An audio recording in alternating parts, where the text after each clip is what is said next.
आगे बढ़ेंगे, जम्मू कश्मीर से बड़ी खबर आपको बताएंगे। 4 राज्यसभा सीटों पर आज होना है चुनाव। 4 सीटों के लिए मैदान में 7 उम्मीदवार।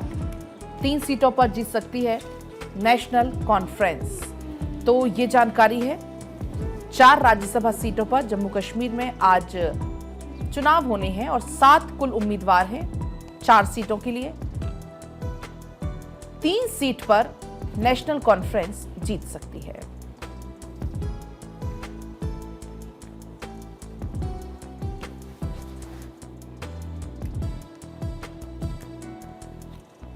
तो जम्मू कश्मीर से 4 राज्यसभा सीटों को लेकर यह जानकारी पहुंचा रहे हैं आप तक। 7 उम्मीदवार मैदान में हैं 4 सीटों के लिए, लेकिन उम्मीद यह है कि 3 सीट नेशनल कॉन्फ्रेंस जीत सकती है, लेकिन इंतजार इसके लिए करना होगा। तो 4 सीट के लिए 7 उम्मीदवार हैं मैदान में। तो जम्मू कश्मीर राज्यसभा चुनाव में बीजेपी और नेशनल कॉन्फ्रेंस के बीच टक्कर, और ऐसे में अपडेट हम आपको ये दे रहे कि 4 सीटों के लिए 4 जो उम्मीदवार हैं चुनावी मैदान पे हैं। और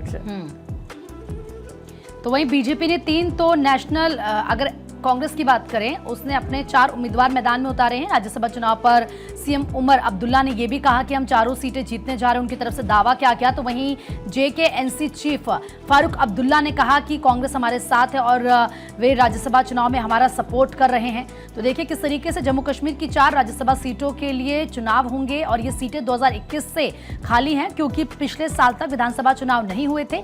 नेशनल कॉन्फ्रेंस ने चारों सीटों पर जीत का दावा किया है और बीजेपी को राज्यसभा से बाहर रखने के लिए पीडीपी, कांग्रेस और निर्दलीय विधायकों का समर्थन हासिल करने की भी यहां पर उनकी तरफ से उम्मीद जताई गई है। जम्मू कश्मीर की 4 राज्यसभा सीटों के लिए चुनाव होंगे, और देखिए ये जो सीटें हैं 2021 में खाली हुई थी। और वकार मंजूर हमारे सहयोगी इस खबर पर अधिक अपडेट के साथ जुड़ चुके हैं। वकार, 4 सीटों के लिए 7 उम्मीदवार चुनावी मैदान में हैं, क्या गणित है?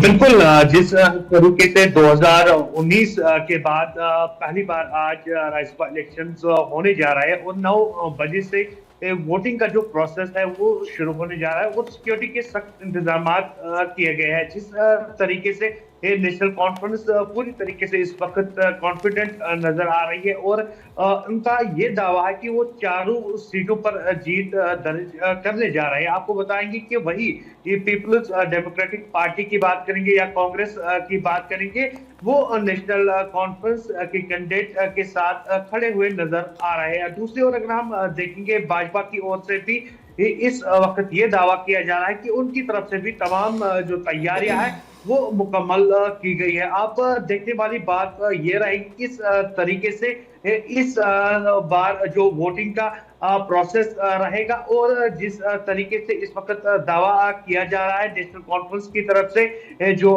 एमएलए उनके पास है और जो अलायंस कैंडिडेट्स है उनकी तरफ से जो सपोर्ट मिलने उनको जा रहा है। अब देखने वाली बात ये रहेगी क्या जो इंडिपेंडेंट कैंडिडेट्स है क्या वो और नेशनल कॉन्फ्रेंस के कैंडिडेट को सपोर्ट करेंगे। अब दूसरी ओर अगर हम देखेंगे भाजपा की ओर से जो एक सीट पर काफी ज्यादा नजरें इस वक्त बनी हुई है और यही मानना है कि उस सीट पर सख्त मुकाबला होने जा रहा है और आज का जो इलेक्शन है वो काफी ज्यादा इंपॉर्टेंट होने जा रहा है क्योंकि 2019 के बाद जिस तरीके से ये 4 सीटें जो थी वो खाली पड़ी हुई थी और जिस तरीके से असेंबली यहाँ पर नहीं थी, गुज़श्ता साल ही जिस तरीके से यहाँ पर असेंबली जो है वो बन चुकी है और इस वक्त अगर हम देखेंगे सिक्योरिटी के सख्त इंतजाम पोलिंग सेंटर के बाहर किए गए हैं। वही नेशनल कॉन्फ्रेंस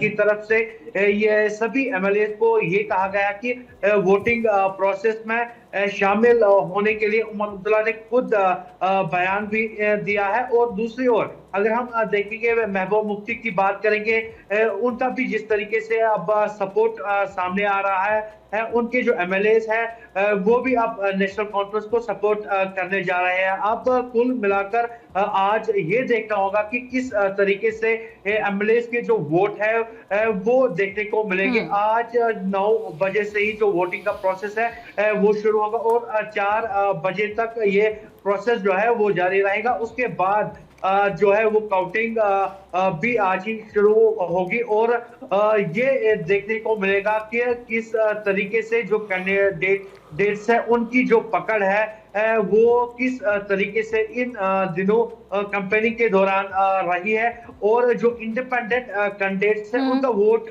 किस तरीके से जाएगा। हालांकि दूसरी ओर नेशनल अगर कॉन्फ्रेंस को ये उम्मीद है कि जो बीजेपी विरोधी पार्टियां हैं वो उनको ही समर्थन देने वाली, इसीलिए उनकी तरफ से ये दावा भी किया जा रहा है कि आसानी से 4 में से 3 सीटें वो जीत जाएंगे, जबकि बीजेपी को ये उम्मीद है कि 1 सीट उसके खाते में आ जाएगी।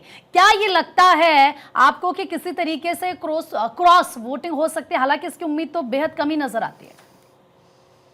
बिल्कुल सही कहा आपने। जिस तरीके से पहले ही ये नेशनल कॉन्फ्रेंस काफी ज्यादा मजबूत नजर आ रही है, अब बहुत कम चांसेस है जो क्रॉस वोटिंग हमें देखने को मिलेगी। जिस तरीके से जो अलायंस पार्टियां हैं, खासकर पीडीपी की बात करेंगे, कांग्रेस की बात करेंगे, उन्होंने साफ तौर पर ये क्लियर किया गया है कि उनकी तरफ से जो सपोर्ट है वो नेशनल कॉन्फ्रेंस को मिलने जा रहा है। अब देखने वाली बात ये रहेगी कि अब जो कुछ इंडिपेंडेंट जो एमएलएस है उनका वोट किस तरफ जाएगा। खासकर हम देखेंगे सज्जाद गनी लोन की अगर हम बात करेंगे या एआईपी के खुर्शीद अहमद की बात करेंगे, और बहुत कम अब चांसेस बच जाते हैं कि इनका जो वोट है वो बीजेपी की तरफ जाएगा। कुल मिलाकर अब एक सीट पर इस वक्त हमें मुकाबला देखने को मिल रहा है। जी